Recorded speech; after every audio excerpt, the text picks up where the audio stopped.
Hello friends, आज हम लोग पढ़ेंगे पॉलिटी। और पॉलिटी में हमने लास्ट टाइम पढ़ा था फंडामेंटल राइट्स। तो उसको हम आगे के आर्टिकल आज देखेंगे, पार्ट 2 पढ़ेंगे। कुछ आर्टिकल देखेंगे हम, क्योंकि हम काफ़ी डिटेल में पढ़ने जा रहे हैं अपने आईएएस एग्ज़ाम के लेवल का। तो जो हम आर्टिकल पढ़ेंगे वो काफ़ी डिटेल में पढ़ेंगे। देखिए, आपको आर्टिकल्स वन लाइन में भी पढ़ाए जा सकते हैं, पर यहाँ पे मैं आपको पूरा डिटेल में पढ़ाऊँगी। तो इससे पहले देखते हैं अपने फैक्चुअल क्वेश्चन। तो देखिए, 22 मई को होता है फ्रेंड्स अंतर्राष्ट्रीय जैव विविधता दिवस। ये आपको बहुत अच्छे से याद रखना है। एनवायरमेंट से रिलेटेड जितने भी डेज हैं इंपॉर्टेंट है। तो 22 मई को अंतर्राष्ट्रीय जैव विविधता दिवस, ओके, ऐसे याद रख लीजिए। मई में गर्मी होती है, और जो बायोडाइवर्सिटी है वो कहाँ पर ज़्यादा होती है, जहाँ पर थोड़ा सा हीट मतलब गर्मी ज़्यादा हो। ठंडी जगह पे तो ज़्यादा बायोडाइवर्सिटी होती नहीं। तो मई से ऐसे याद रख लीजिए कि बायोडाइवर्सिटी डे मई में होता है, ठीक है। और 22 ध्यान रखें। ऐसे 21 मई विश्व तंबाकू निषेध दिवस, ऐसे याद रख लीजिए। 31 मई को आपको तंबाकू नहीं खाना किसी को भी, मतलब खाना तो कभी भी नहीं है, बट याद रखने के लिए कि हमें मई में नहीं खाना है, बहुत गर्मी है इसलिए 31 मई को। तो इस तरीके से आपको कुछ करेक्ट करके डेज याद रहेंगे। तो ये हो गया। अब हम अपना आर्टिकल देखेंगे। देखिए, पहला आर्टिकल हमने पहले पढ़ लिया था 15। अब हम देखेंगे 16 में क्या है। अनुच्छेद 16 में दिया हुआ है लोक नियोजन में नियोजन के विषय में अवसर की समता। ठीक है, जो भी लोक नियोजन किया जाएगा उसमें सबको समान अवसर मिले, है ना। किसी को भी विशेषाधिकार ना हो, सबको इक्वल अवसर मिले। तो देखिए क्या है, डिटेल में हम पढ़ेंगे अनुच्छेद 16। तो देखिए, इसमें कई पार्ट हैं। पहले है 16(1), उसमें क्या दिया है, राज्य के अधीन किसी पद पर नियोजन या नियुक्ति से संबंधित विषयों में सभी नागरिकों के लिए अवसर की समानता होगी। ठीक है, ये गारंटी दी गई है। तो इसमें कहा गया है कि लोक नियोजन में मतलब जितने भी लोग होंगे, नागरिक होंगे, सबको इक्वल राइट्स मिलेंगे। ठीक है, उनको नौकरियों में इक्वल राइट मिलेंगे सरकार की तरफ से। तो देखिए, 16(1) तो यही है सिंपल कि हमें सबको समान अवसर मिलेंगे लोक नियोजन में। अब देखिए 16(2) में क्या दिया हुआ है। कोई नागरिक केवल धर्म, मूलवंश, जाति, लिंग, वंशक्रम, जन्म स्थान, निवास या इसमें से किसी एक आधार पर राज्य के अधीन नियोजन या पद के संबंध में अपात्र नहीं होगा तथा उसे विभेद नहीं किया जाएगा। ठीक है, क्या मैंने आपको 15 में पढ़ाया था, धर्म, मूलवंश, ठीक है, जाति, लिंग, वंशक्रम, जन्म स्थान या निवास, इसमें से किसी भी आधार पर अगर राज्य कोई नियोजन कर रहा है, नौकरी दे रहा है पद के लिए, तो कोई भी व्यक्ति इनके आधार पर अपात्र नहीं माना जाएगा कि उस जगह का है तो इसको नौकरी नहीं मिलेगी। ऐसा नहीं किया जा सकता, उसमें विभेद नहीं किया जा सकता है, सबको इक्वल राइट्स होगा। गौरतलब है कि यहाँ अनुच्छेद 15 के विभेद के प्रतिषेध के साथ साथ दो अन्य निवास स्थान और वंशक्रम को भी शामिल किया गया है। देखिए, 15 में निवास स्थान और वंशक्रम नहीं था, इसमें ये दोनों भी शामिल है, ये ध्यान रखिएगा। अब देखिए 16(3), उसमें क्या दिया है, संसद विधि बनाकर लोक नियोजन के मामले में किसी राज्य और संघ राज्य क्षेत्र में निवास संबंधी शर्तें लागू कर सकती है। यह अनुच्छेद 16(2) का अपवाद है। देखिए 16(2) में तो उन्होंने कहा था कि आपने देखा कि धर्म, मूलवंश, जाति, लिंग, वंशक्रम, जन्मस्थान, इसके आधार पर विभेद नहीं किया जा सकता। लेकिन 16(3) में कहा है कि जो संसद है हमारी, वो लोक नियोजन के मामले में, राज्य के मामले में या संघ राज्य क्षेत्र के मामले में निवास संबंधी शर्तें लागू कर सकती है। अगर संसद चाहे तो ये बोल सकती है कि अगर ये व्यक्ति इस जगह पर रहता है तो ही वो ये नौकरी ले सकता है। संसद ऐसी विधि बना सकती है। ये 16(2) का अपवाद है। अब देखते हैं 16(4) में क्या है। 16(4) में दिया हुआ है, राज्य को यह शक्ति दी गई है कि वे पिछड़े हुए नागरिकों के किसी वर्ग के पक्ष में जिसका प्रतिनिधित्व राज्य की राय में राज्य के अधीन सेवाओं में पर्याप्त नहीं है, नियुक्तियों या पदों के आरक्षण का उपबंध करेगा। देखिए फ्रेंड्स, पहला वर्ड तो ये है कि किसी से भी विभेद नहीं करेगा नौकरियों के लिए, ठीक है। लेकिन बाद में इसके अपवाद हैं, वो आपको अच्छे से ध्यान रखने हैं, ठीक है। 16(1) में तो सिंपल ये था कि वो सबको अवसर की समानता रहेगी। 16(2) में था धर्म, मूलवंश, जाति, लिंग के आधार पर किसी भी आधार पर विभेद नहीं कर सकते। 16(3) में था कि लेकिन संसद विधि बनाकर जो है निवास की शर्तें लागू कर सकते हैं। तो 16(4) में भी क्या है, इसका अपवाद ही है। राज्य को ये शक्ति दी गई कि उसे लगे कि उसके राज्य में कुछ पिछड़े हुए नागरिक हैं, ठीक है, जिनका प्रतिनिधित्व राज्य की सेवाओं में नहीं है, मतलब कुछ ऐसे लोग हैं जो हमारी राज्य की सेवाओं में शामिल नहीं है, तो वो उन लोगों के लिए उनको आरक्षण दे सकती है। शर्त क्या है इसकी, कि वह वर्ग पिछड़ा हुआ हो, है ना, पिछड़ा हुआ वर्ग होना चाहिए। जो मतलब हाई क्लास के लोग हैं वो ना हो। राज्य के अधीन सेवाओं में पर्याप्त प्रतिनिधित्व प्राप्त ना हो। राज्य के अधीन जो भी सेवाएं हैं उनमें उनका पर्याप्त प्रतिनिधित्व ना हो, मतलब वो लोग उसमें शामिल ना हो। अब देखिए 16(5) में क्या है, इस अनुच्छेद में कोई बात किसी धार्मिक या सांप्रदायिक संस्था में किसी पदाधिकारी सदस्य की नियुक्ति में किसी विशेष धर्म के व्यक्ति को वरीयता देने से नहीं रोकती। ठीक है, जैसे कोई धार्मिक संस्था है मान लीजिए, तो या सांप्रदायिक संस्था है, तो उसमें अगर कोई अपने धर्म के व्यक्ति को वरीयता दे रहा है तो इस अनुच्छेद में उसको रोका नहीं जा सकता, क्योंकि वो तो धार्मिक संस्था ही है। ठीक है, इसके बाद अब आपको मैं एक बात और बता दूं कि 16(6) भी जुड़ चुका है आर्टिकल नया। ठीक है, 103 संशोधन जो हुआ था संविधान संशोधन अधिनियम, उसमें क्या जोड़ा था, 16(6) भी जुड़ चुका है। ये आपको करंट अफेयर्स में आएगा, लेकिन मैं आपको बता देती हूँ 16(6) में ये है कि राज्य अनुच्छेद 16(4) में वर्णित वर्ग के अतिरिक्त आर्थिक रूप से पिछड़े समुदाय के लिए भी राज्य की नियुक्तियों एवं पदों में आरक्षण की व्यवस्था कर सकेगा। अभी जो आर्थिक आधार पर आरक्षण दिया गया वो 16(6) जोड़कर दिया गया। अब देखिए अनुच्छेद 16(4) के अंतर्निहित शर्त है कि पिछड़ा वर्ग कौन है। ये जानने के लिए प्रथम पिछड़ा वर्ग आयोग काका कालेलकर की अध्यक्षता में गठित किया गया। इसकी अनुशंसाओं को राष्ट्रपति ने खारिज कर दिया। तो क्या हुआ कि पिछड़ा वर्ग, उन्होंने कहा कि जो हम उनको पिछड़े लोगों को मतलब नौकरियों में वरीयता दे सकते हैं, लेकिन अब ये बात हुई कि आखिर में पिछड़ा वर्ग है कौन, तो इसके लिए कौन सा लाया गया, आयोग काका कालेलकर। अगर पूछा जाए ये आयोग किससे रिलेटेड है, तो ये आरक्षण से रिलेटेड था। ठीक है, पिछड़े वर्ग के। तो लेकिन जो राष्ट्रपति थे उन्होंने इनकी अनुशंसाएं नहीं मानी। तत्पश्चात जनता पार्टी सरकार के द्वारा 1979 में द्वितीय पिछड़ा वर्ग आयोग का गठन वीपी मंडल की अध्यक्षता में किया गया। तो देखिए वीपी मंडल की अध्यक्षता में इस एक आयोग का गठन किया गया दूसरे पिछड़े वर्ग के लिए। ठीक है, किसने किया था, जनता पार्टी की सरकार में। इसे मंडल आयोग भी कहा गया। ये काफ़ी बड़ी घटना है हिस्ट्री में भी। तो इसको क्या कहा गया, मंडल आयोग। इस आयोग का कार्य सामाजिक और शैक्षणिक दृष्टि से पिछड़े वर्ग की पहचान करना था। इसको काम दिया गया है कि आपको सामाजिक और शैक्षणिक दृष्टि से कौन पिछड़ा वर्ग है, मतलब ओबीसी के बारे में बताना था, अदर बैकवर्ड क्लास कौन है, आपको ये पहचानना है। जाति को पिछड़ापन का आधार माना गया और नौकरियों में 27% पिछड़े वर्गों हेतु सीटों को आरक्षित करने की बात की गई।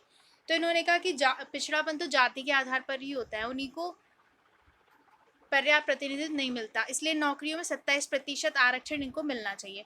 इसके आधार पर काफ़ी विवाद हुआ था। नौकरियों में 27% आरक्षण की व्यवस्था को 1990 में वीपी सिंह की सरकार द्वारा लागू कर दिया गया। तो जब वीपी सिंह की सरकार थी उन्होंने इसे लागू कर दिया।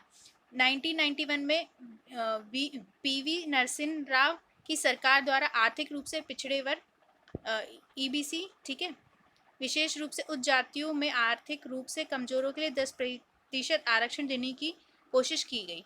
ठीक है, पहले भी जो इकोनॉमिकली बैकवर्ड क्लास था उनको आरक्षण देने की व्यवस्था की गई थी 1991 में, जिसे उच्च न्यायालय ने अमान्य घोषित कर दिया था। उस उच्चतम न्यायालय ने उस वक्त क्या था, सुप्रीम कोर्ट ने इसको माना नहीं कि इकोनॉमिकली उस आधार पर भी, मतलब आर्थिक रूप से भी इनको आरक्षण दिया जाए। इंदिरा साहनी बनाम भारत संघ मामला, कुछ फ्रेंड्स केस होते हैं वो बहुत इंपॉर्टेंट होते हैं। तो इंदिरा साहनी बनाम भारत संघ का जो मामला था 1992 में, तो उसमें के मामले में मंडल केस के आरक्षण के मुद्दे पर उच्चतम न्यायालय ने फैसला दिया कि आरक्षण की व्यवस्था समानता की विरोधी नहीं है, आरक्षण का आधार जाति को बनाया जा सकता है। तो इंदिरा साहनी जो वाद था उसमें कहा गया था, सुप्रीम कोर्ट ने क्या कहा था कि आरक्षण जो है मतलब वो समानता का विरोध नहीं करती है आरक्षण। अब देखिए जो लोग इतने ज़्यादा उन्हें पहले से ही दबाया गया, वो पिछड़े हैं, ठीक है, उनको आगे ही नहीं बढ़ने दिया, तो इसलिए वो लोग पिछड़े हैं। तो उनमें तो समानता लाने के लिए हम कार्य कर सकते हैं। तो आरक्षण की व्यवस्था समानता की विरोधी नहीं है, और आरक्षण का आधार जाति को बनाया जा सकता है, क्योंकि जाति के आधार पर ही तो लोगों को दबाया जाता है कि ये लोअर कास्ट है, ऐसा करा जाता है। तो उनके आधार पर आरक्षण दिया जा सकता है, उन्होंने कहा, मतलब जाति के आधार पर। क्रीमी लेयर अर्थात पिछड़ी जातियों के साधन संपन्न तबके को आरक्षण का लाभ नहीं मिलेगा। ठीक है, अब देखिए पिछड़ी जाति में भी क्या है, कुछ लोग बहुत मान लीजिए आरक्षण का लाभ लेके काफ़ी उच्च पदों पर आ गए हैं, बहुत उच्च पदों पर, तो वो उन लोगों को माना जाता है क्रीमी लेयर। ठीक है, क्रीमी लेयर मतलब ऊपर की क्रीम की जो लेयर है वो उसमें है, ठीक है, समझ लीजिए वो खा रहे हैं, क्रीमी लेयर में है, तो उनको आरक्षण का लाभ नहीं मिलेगा। ठीक है, आरक्षण की अधिकतम सीमा 50% होगी, किसी भी नौकरी में 50% से ज़्यादा आरक्षण नहीं होगा।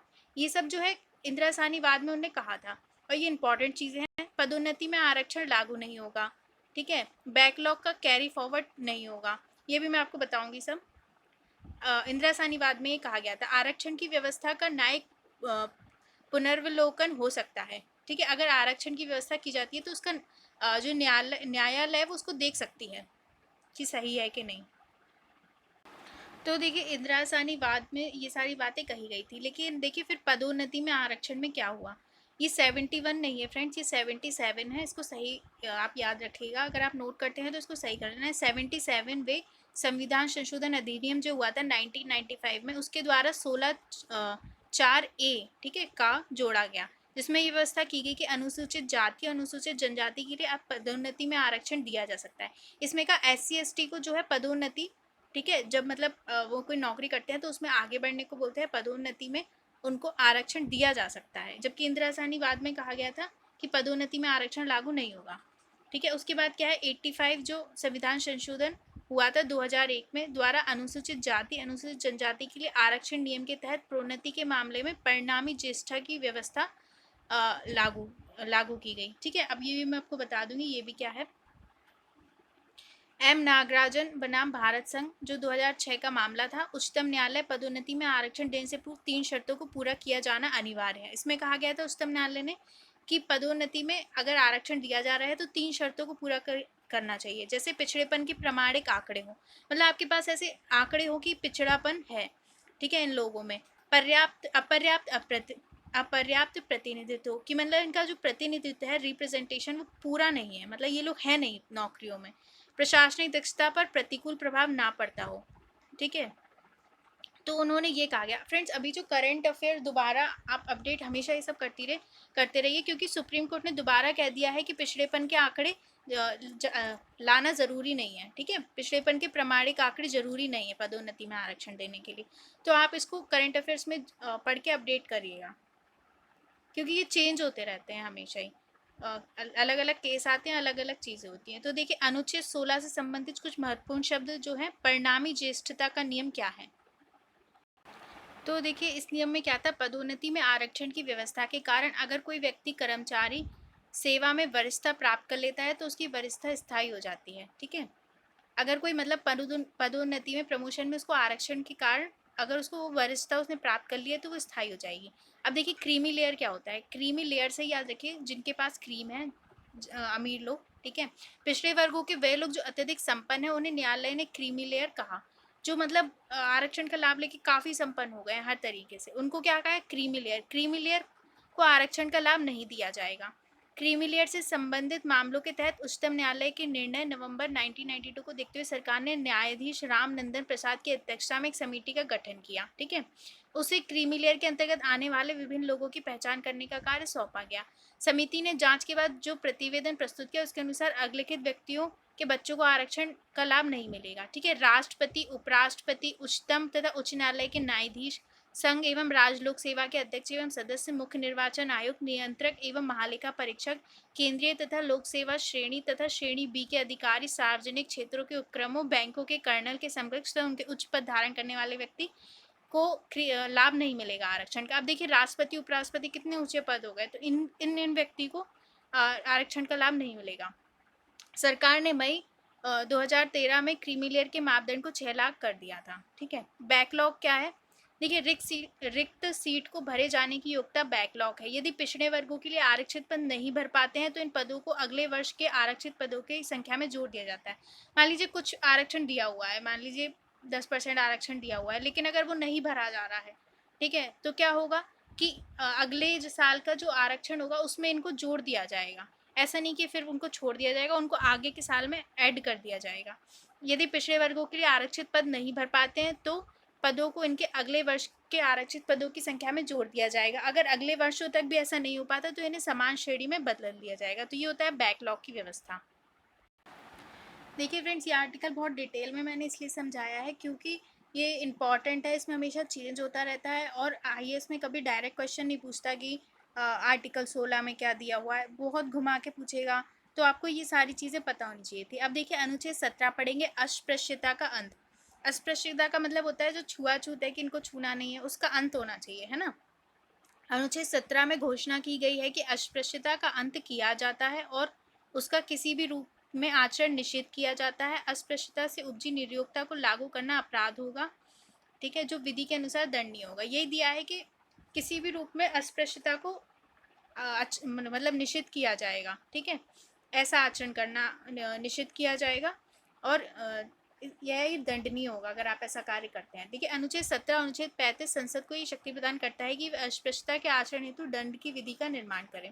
संसद द्वारा 1955 में अस्पृश्यता निरोधक अधिनियम का निर्माण किया गया। तो 1955 में अस्पृश्यता निरोधक अधिनियम का निर्माण किया गया। ठीक है, इसके लिए अधिनियम बनाए गए और 1976 में इस अधिनियम में संशोधन कर इसका नाम सिविल अधिकार संरक्षण अधिनियम 1955 रखा गया। तो पहली सरकार क्या लाई? सिविल अधिकार संरक्षण अधिनियम लाई। ठीक है, 1977 में इस अधिनियम के अंतर्गत नागरिक अधिकार संरक्षण नियम 1977 से संबंधित अधिसूचना जारी की गई। ये ऐसी डिटेल है, मैं आपको बता दे रही हूँ। ये अधिनियम पूरे देश में लागू होता है और छुआछूत करने और इसे बढ़ावा देने वालों को सजा के दायरे में लाता है। अगर कोई भी ऐसा काम, वैसे तो ये बहुत ही बुरा कार्य है, अगर कोई भी ऐसा करता है, छुआछूत मानता है, तो उसको दंड मिल सकता है। 30 जनवरी, ठीक है, 1990 को अनुसूचित जाति तथा अनुसूचित जनजाति अत्याचार निवारण अधिनियम 1989 अस्तित्व में आया। ठीक है, तो देखिए क्या हुआ कि 1989 में क्या आया? एट्रोसिटीज़ एक्ट, वो जो बोलते हैं अनुसूचित जाति अनुसूचित जनजाति अत्याचार निवारण अधिनियम। इसका उद्देश्य इसके खिलाफ किए जाने वाले अपराधों का निवारण करना था। इस अधिनियम के अंतर्गत अनुसूचित जाति तथा अनुसूचित जनजाति अत्याचार निवारण नियम 1995 से संबंधित अधिसूचना जारी की गई। ठीक है, इसमें अन्य बातों के अतिरिक्त राहत और पुनर्वास संबंधी नियम भी शामिल है। मतलब राहत भी दी जाएगी, उनको पुनर्वास भी किया जाएगा। ये जम्मू कश्मीर को छोड़कर पूरे देश में लागू होगा। देखिए पहले क्या था, जम्मू कश्मीर का अलग संविधान था, तो इसलिए उसमें छोड़कर पूरे देश में पहले लागू था। अब देखिए एट्रोसिटीज़ एक्ट प्रचलित भाषा में 1989 के अनुसूचित जाति और अनुसूचित जनजाति उत्पीड़न निवारण अधिनियम को ही एट्रोसिटीज़ एक्ट कहते हैं। इसी को कहते हैं एट्रोसिटीज़ एक्ट।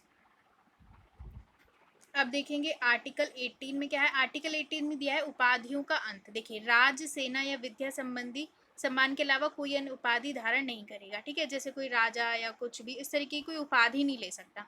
भारतीय नागरिक विदेशी राज्यों से उपाधि नहीं ले सकते। अगर कोई भारत का नागरिक है तो विदेशी राज्य से कोई उपाधि नहीं ले सकता। कोई भी व्यक्ति जो भारत का नागरिक नहीं है, राज्य के अधीन लाभ और विश्वास की किसी पद को धारण करते हुए किसी विदेशी राज्य से उपाधि धारण नहीं कर सकता। अगर कोई व्यक्ति है लेकिन वो भारत का नागरिक नहीं है, सिटीजन नहीं है, ठीक है, लेकिन वो भारत के लाभ या विश्वास के पद पर है, तो वो विदेशी राज्य से उपाधि धारण कर सकता है। सॉरी, ठीक है, विदेशी राज्य से उपाधि धारण कर सकता है। शर्त है राष्ट्रपति की सहमति पर, राष्ट्रपति की उस पर सहमति होनी चाहिए। भारतीय हो या विदेशी, भारत में लाभ का पद धारण करता है। ठीक है, चाहे वो भारतीय हो विदेशी, भारत में अगर वो लाभ का पद धारण करता है तो विदेशी राज्य से उपहार, भेंट, उपलब्धि या पद राष्ट्रपति की सहमति के बिना स्वीकार नहीं करेगा। ठीक है, अगर कोई भी हो तो उसको राष्ट्रपति की सहमति लेनी होगी अगर उसे विदेशी राज्य से कुछ उपहार या भेंट या कुछ भी पद उपाधि धारण करनी है तो।